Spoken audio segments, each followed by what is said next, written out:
Ed ora passiamo allo sport con i riflettori ancora puntati su Daniele Molmenti, l'atleta di Pordenone, oro alle Olimpiadi, che domani sera farà il nostro portabandiere nella cerimonia di chiusura.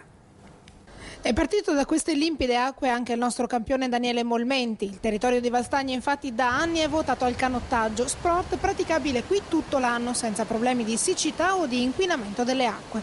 Il Brenta infatti da Santa Caterina a Campolongo è interamente navigabile e grazie ad un campo prova da 20 porte e uno da gara da 50 rappresenta il luogo ideale per prepararsi.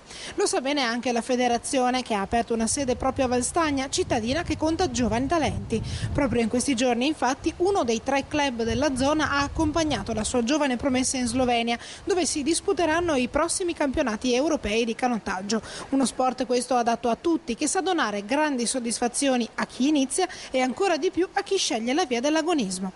Abbiamo questo centro federale che è nato da poco, sono 2 anni, però quello ha portato un bel po' di numeri a Valstagna, anche di club d'Italia, perché qua ormai a periodi c'è qua il club di Genova, di Torino, c'è la Forestale qua che si allena allo stesso Molmenti, club diciamo qui nella zona del Triveneto e anche società da lontano.